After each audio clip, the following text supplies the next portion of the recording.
أب زلخم سلام طعنا فقري سنيا خفتر لكم أنات مننا نلوم علينا بزدالنا يمزيناتات كنسقركم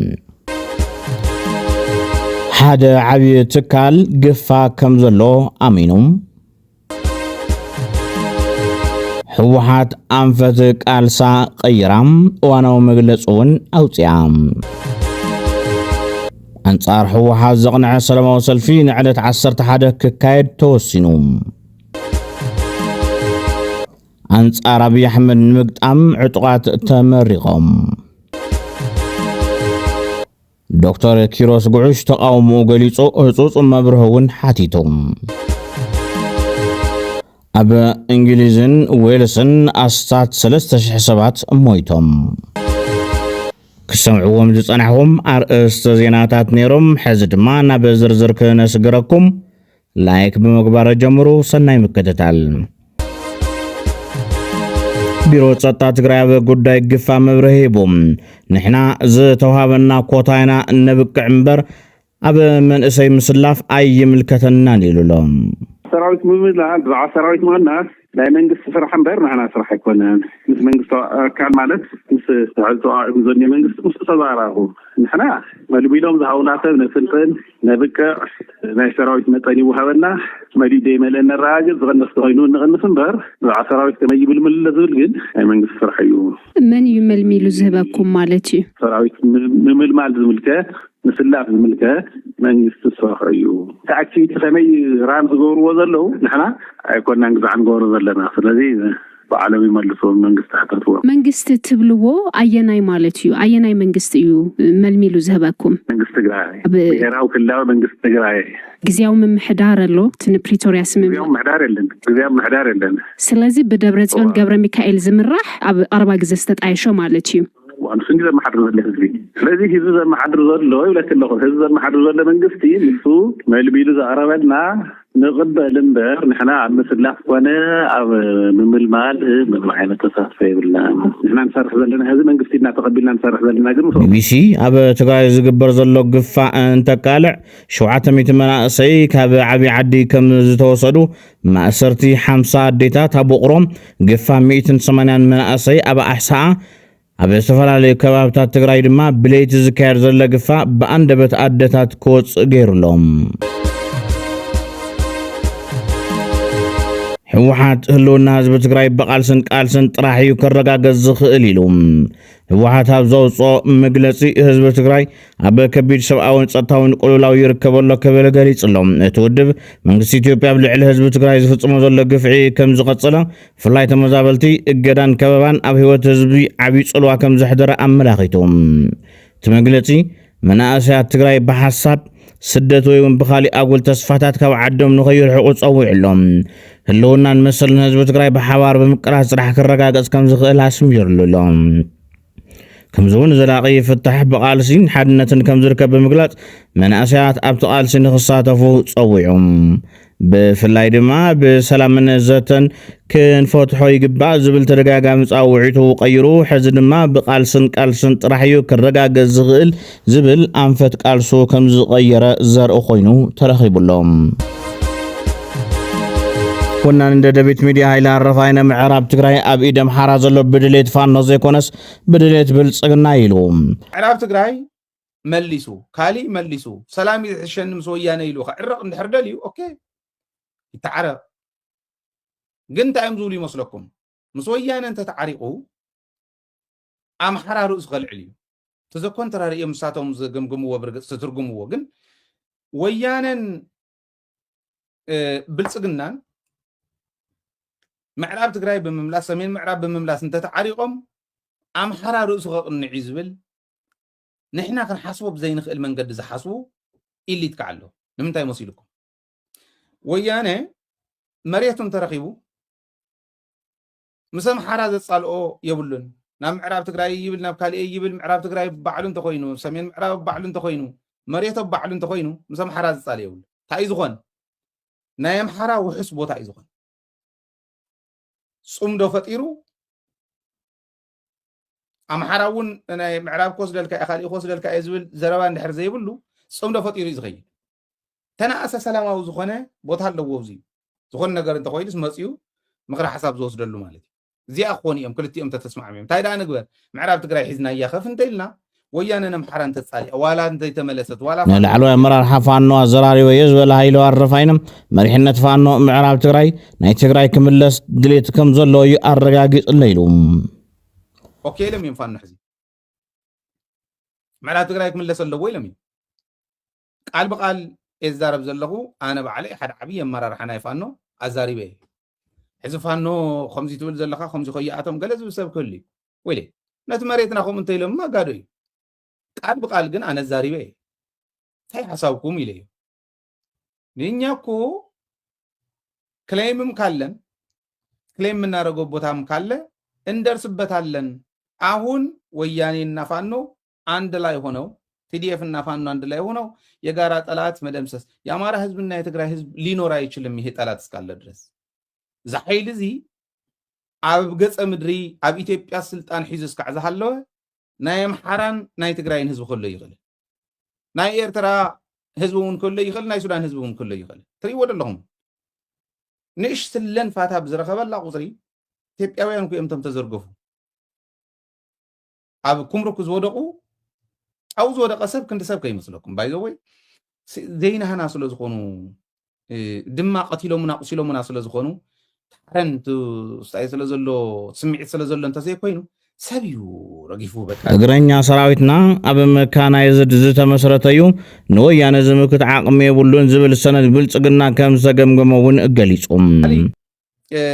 أقرأنيا سراويتنا أما مكانا يزد سقعتنيا زخوني نويانه زملس عقمي يلن بقلص تزارو ويز باي ذا واي ازيو قال بقالون توسنو حبريتا زونا سباتون سلازلو نالواش يوم حبريتا يشطو الله مرحتي لم زبلوم حبريتا سيلنا دنا نو صنحناس يتخردو ويم كن بقالون حتتنا يملو نويانه زملس ويانه ناي قرصان ناي كالي تكنيكاتن يو ارتيو ناي ويانه خوينات ارتيو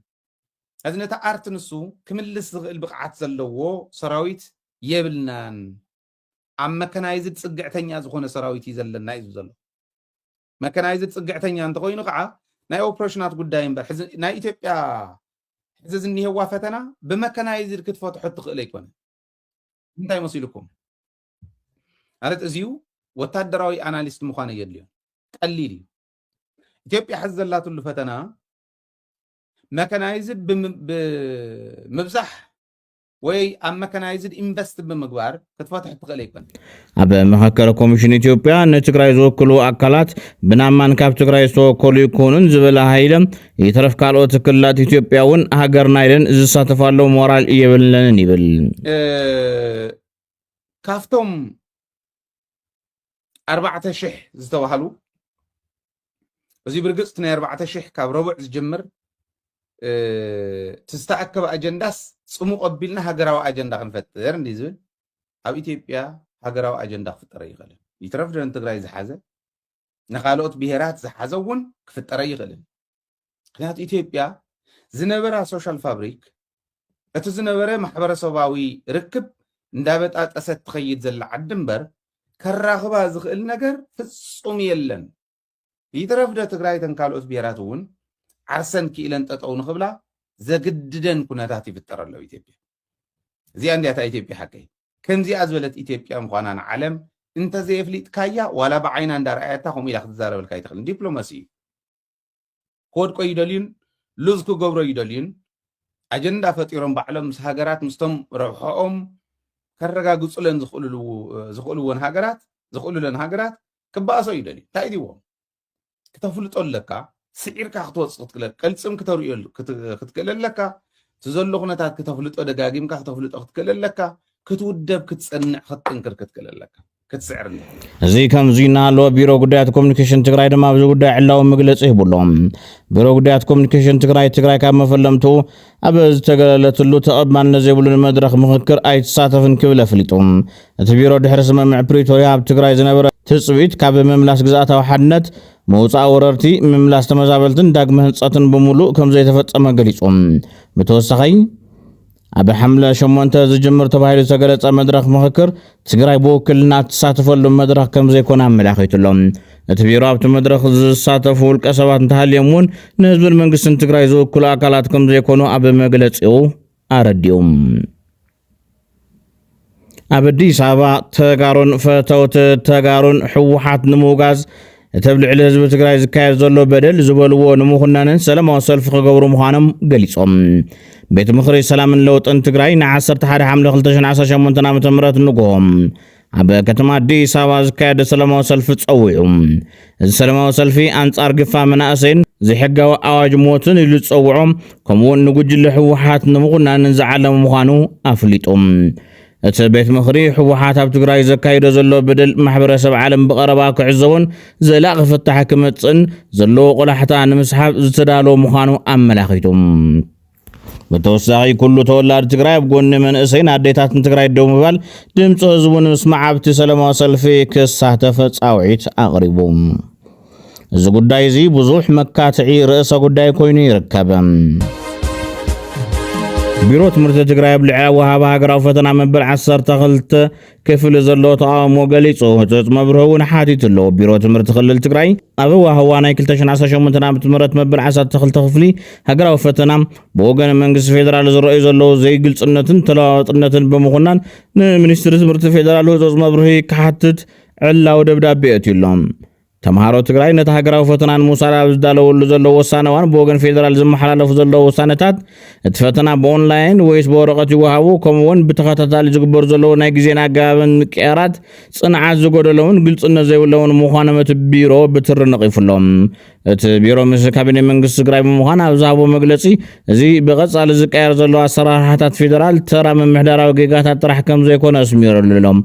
በአንጻሩ ነዚ ኩነታት ኣብ ልዕሊ ተማሃሮ ትግራይ ኮነ ተባሂሉ ዝግበር ዘሎ ፖለቲካዊ ጽዕንቶ ዝበጽሕ ዘሎ በደን ከም ዝኾነ እዩ ኣረዲኦም ጥንካረ ሕወሓት ብሓይሊ ድዩ ብፍቕሪ ህዝቢ ዝግለጽ ዝብል ክትዕ ተላዒሉ ሕወሓት ሕዚ ስለ ዝሓየለ እዩ ሓይሉ ዝጥቀም ዘሎ ዝብል ሓሳብ ከም ዘሎ ኮይኑ ብገለ ድማ ሕወሓት ኣብ ህዝቢ ተቐባልነት ምስ ኣንስዒቡ ናብ ሓይሊ ምእታው ናይ ድኽመቱ ምልክት እዩ ዝብሉ ድማ ኣለዉ እዚ ሕወሓት ዝገደደ ጠንኪሩ ትልተለኹ ታይ ማለት እዩ ኣብ ትግራይ ናይ ምዝራብ መሰል ናፀበበ ኸይዱ ኣብ ትግራይ ህዝቢ ኣብ ዝሓለፈ እውናልኩም ዝቐንደኹም ትግፋ ናገደደ ኸይዱ ኣብ ትግራይ ናይ ሕወሓት መሓውር ናጠንከረ ኸይዱ ኣብ ትግራይ ኣብኒ ድምፂ ወያነን ኣብ ቴሌቪዥን ትግራይን ካልኦት ድምፅታት ዝስምዑሉ ዝነበሩ ንእሽተይ ኣፋፍሎት ናጠፈአደ ኸይዱ ናጠንከረ ኸይዱ ሕወሓት ናጠንከረ ይኸደ እንዳደኸመባ ዴስፓሬት ሙቭ እኮ እዩ ዝፀግሸ ናይ መጨረሻ ናይ ድኽመቱ መርአይ እኮ እዚ ቶም ካልኦት መንገድታት ሙሉኦም ክፃወሮም ይኽኣለ ማለት ቅድሚ ሕዚ ሓቂ ክንዛረብ ይፈቕደልና ነይሩ ስለዚ ናፍቲ እንደልዮ ንኸደለና ለውጥና መፅኢ ኸደለው ትግራይ ከምኡ ተኣምኑ ኣነ ፀገ ፅንሐ ተኸላይ ክነግረካ ሕወሓት ጠንኪሩ ዶ ኣብዚኣ ከትሽፉቱ ከምኡ ኢልኩም ንክምጣምኑ ሕዚ ጥራሕ ከረዳካ هو خردك كم نحو حتى نكرر دخمتنا عن المزنو أب حزب تجري بللو تقبلنا فيه خليكم من ميول ما رجعت يكون تبايتا يتمرتي حكي صحو حات مالت قد محمش تعمد أنا تأجي خالوت من أسي ولا دحن نسمي روحنا إلو نوج بفقعدو لسعونا رودي لما عند حوحات مالت ما نسينا عتا قارلي تقادل خقوا يلو عليت أمن جحيش شو هزباو تقبلنا تخام معلتنا معلتي نداق النسي مسألة نداق الشرشري مسألة خافت هزب نداق نتسألي مسألة ليه لحسب أنا تردي خان شو نتوم نجارات ندعصهم بالمسألة قطري تنكاري أخواني لري بك أنا مش أرشح جورا لخيل نجارهم تعنتوا له الكايو كملا لخيل كرنت أف قصلت حزي المكر اللي أمن شو بس ما نقدزي خير ما ترشوا في المقاري ترفي بزحك زي خمس جر عفين عاطيس كانوا ري خلينا محبرة سوي إلى أمن أنا تردي قرمي خا أي من أرواح تنكيروز ቋንቋ ኻሊቅ ክብራት ተኸታተልትና ኣብዚ ጉዳይናትኩም ሓሳብ ከታይ ይመስል ኣብ ኮመንት ከተስፍሩልና ብምግላጽ ናብ ቀጻሊ ትሕዝቶና ክንሰግርም ቅድመ ዝተወሰኑ መዓልትታት ዝተኻየደ ኣኼባ ብልጽግና ምስጢራቱ ሕዝና ወፅዮም ኣብ ከተማ ኣዳማ ዝተኻየደ ኣኼባ ማእኸላይ ኮሚቴ ፓርቲ ብልጽግና ንሃገራዊ ምይይጥ ዝሕግዙ ኣከራኸሪ ኣጀንዳታት ብሰፊሑ ከም ዝዘትየሎም ተገሊጹ እቲ ብምክትል ፕሬዝደንት እቲ ፓርቲ ኣቶ ኣደም ፋራህ ተመሪሑ ልዕሊ 300 ኣባላት ዝተሳተፍሉ ስብሰባ ብቐንዱ ኣብ ሕገ መንግስታዊ ምምሕያሽ ዘተኮረ ነይሩ ኣብቲ ስብሰባ ካብ ዝቐረቡ ኣገደስቲ ነጥብታት እቲ መሰል ዓርሰ ውሳነ ክሳብ ምግንጻል ዝብል ክፋል ክስረዝ ከምኡውን ኣብ ኣዲስ ኣበባ ዘሎ ፍሉይ ረብሓ ኦሮምያ ናብ ሓበራዊ ረብሓ ክቕየር ዝብሉ ሓሳባትን ይርከብዎም። በተወሳኺ ሕገ መንግስቲ ክልላት ብመንነትን ቋንቋን ክህሉ ካብ ጸንሐ ስርዓት ወፂኡ ብጂኦግራፍን ቁጠባዊ ምትእሳርን ክውደብ ኣዲስ ኣበባን ድሬዳዋን ድማ ነፃ ክልላት ኮይነን ናብ ቤት ምኽሪ ፌደሬሽን ውክልና ክህልዎን ዝብል ኣጀንዳታት ተላዒሉሎም ብርኢቶ ዝተደገፈ ዝርዝር ምሕደራ መሬት እውን ተጠቒሱ እዩ። መሬት ናይ ውልቀ ወነንቲ ክሳብ ዝኸውን ክመሓይሽ ዝብል ሓሳብ ተዋሂቡሎም። ብተወሳኺ ኣብ መእተዊ እቲ ሕገ መንግስቲ ብሔር ብሔረሰባትን ህዝብታትን ዝብል ሓረግ ናብ ሕብረ ብሔራዊ ህዝብታት ኢትዮጵያ ተባሂሉ ክቕየር ቅዋም ተታሒዙሎም። ይኹን እምበር እዞም ነጥብታት እዚኦም ብፍላይ እቲ ሕገ መንግስቲ ንክልላት ብመንነት ምጥርናፍ ክስረዝን ፍሉይ ረብሓ ኦሮምያ ናብ ሓበራዊ ረብሓ ክቕየር ዝብሉ ሓሳባትን ካብ ኣመራርሓ ክልል ኦሮምያ ብጽኑዕ ተቃውሞ ከም ዝገጠሞ ተፈሊጡሎም። ኣብቶም ቀለልቲ ኣጀንዳታት ኣብ እቲ መእተዊ ሕገ መንግስቲ ዝብልን ኣብ ምሕደራ መሬትን ተረዳድዮም ወፂኦም ዝተባሃለ እንትኾን ኣብ እቶም ካልኦት ዓበይቲ ኣጀንዳታት ግን ብቕጻሊ ከረዳድኡሉ ብይሕደር እቲ ኣኼባ ተወዲኡ ከም ዘሎ ተፈሊጡ። ኣብ ልዕሊ መንግስቲ ኢትዮጵያ ዕጥቃዊ ቃልሲ የካይድ ዘሎ ውድብ እጉጉሞም ንሻብዓይ ግዜ ሓደሽተ ኣባላት ወታደራዊ ታዕሊም ከም ዘመረቐ ኣፍሊጡ። እቲ ውድብ በዝሒ ኣባላቱ ብቐጻሊ እናወሰኸ ይኸይድ ከም ዘሎን ኣብ ክልል ዓፋር ድማ ዘሎ ጽልዋን ነጥፈታቱ እናስፍሐ ምዃኑ ተገሊጹ።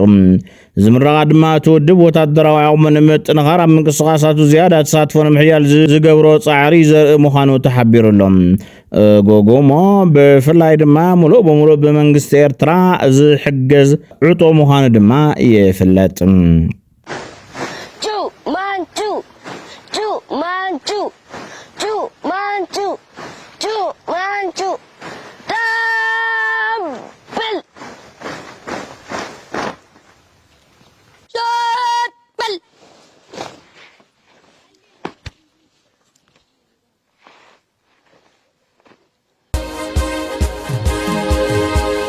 RSF ሱዳን ግብረ ሽበራዊ ውድብ ክስየም ጻውዒት ቀሪቦም። ፓርላማ ኣውሮፓ ሓይሊ ቁልጡፍ ረድኤት ሱዳን ከም ግብረ ንሕብረት ኣውሮፓ ጻውዒት ኣቕሪቡሎም። ፓርላማ ኣውሮፓ ብዘዋን እዚ ኣብ ሱዳን ኣብ ዝካየድ ዘሎ ውግእ ብፍላይ ድማ ኣብ ትሕቲ ከበባ በትርከብ ከተማ ኣልኣባይድ ዝተፈጸሙ ገበናት ውግእን ገበናት ኣንጻር ሰብኣውነትን ብምኹናን ሕብረት ኣውሮፓ ንሓይሊ ቁልጡፍ ረድኤት RSF ከም ግብረ ሽበራዊ ውድብ ክስይሞ ተሓቲቱሎም። ዝሓለፈ ሰሞን ብ476 ደጋፍ ድምፂ ብ28 ተቃውሞን ብ96 ተዓቆቦን ከም ጸደቐ ይፍለጥ እዩ። ኣባላት ፓርላማ ኣውሮፓ ብዕጡቃት ዝተፈጸሙ ግፍዕታት ብጽኑዕ ዝኹንኑ ክኾኑ ከለዉ ኩሎም ወገናት ጸጥታዊ ዓመፅን ንጥሜት ምኽንያት ዝኾኑ ተግባራትን ሓዊሱ ኣብ ልዕሊ ሲቪላት ዝተፈጸሙ መጥቃዕትታት ደው ከብሉ ኣተሓሳሲቦም። ደቡብ ኣፍሪካ ልዕሊ 53,000 ወጻእተኛታት ከም ዝጠረዘት ኣፍሊጣ። ሰመዚ ከም ዝበልዎ ዝበዝሑ ካብቶም ወጻእተኛታት ዜጋታት ማላዊ፣ ዚምባብዌን ሞዛምቢክን እዮም። ኣብ ዝቐረባ እዋን ኣንጻር ስደተኛታት ክካየድ ጸኒሐ ተቃውሞታት መጥቃዕትታትን ንብዙሓት ኣፍሪካውያን ስደተኛታት ስጋኣት ኮይኑ ከም ዘሎ ይፍለጥ። ጋና፣ ናይጀርያን ኬንያን ዝርከበን ሃገራት እውን ዜጋታትን ካብ ዘውፅኣ ሃገራት ኮይነን እየን። ኣብ መወዳእታ ኣብ እንግሊዝን ዌልስን ኣስታት 3,000 ሰባት በቲ ተፈጢሩ ዘሎ ዋዒ ሞይቶም ክኾኑ ከም ዝኽእሉ ክኢላታትን ሰመዚ ሜትሮሎጅን ገሊጾም። እቲ ላዕለዎት ትካላት ትምህርቲ ዝተሳተፍዎ ምጽናዕቲ ከም ዘመላኽቶም በቲ ኣብ ወርሓት ጉንበትን ሰነን ዝነበረ ልዑል ሙቐት 2,700 ሰባት ከም ዝሞቱ ይግመት። ብፍላይ እቲ ኣብ ሰነ ክሳብ 37.7 ዲግሪ ዝበፅሐ ኩነታት ኣየር ዝያዳ ሃሳይ ምንባር እዮም እቶም ተመራመርቲ ዝገልጹ። ክቡራት ተኸታተልትና ንሰዓት ዝሓዝናልኩም ዜናታት ነዞም ተኸታተልኩሞም ይመስሉ ነይሮም። በአቀራርባናን ትሕዝቶናን እንተፈትኹምዎም ሳብስክራይብ ብምግባር እቲ ቪድዮ ድማ ናብ ካሊእ ክባጻሕ ሼር ብምግባር ተሓባበሩ። ሰላም ንህዝቢ ትግራይ፣ ሰላም ንኹሉ ወዲ ሰብ።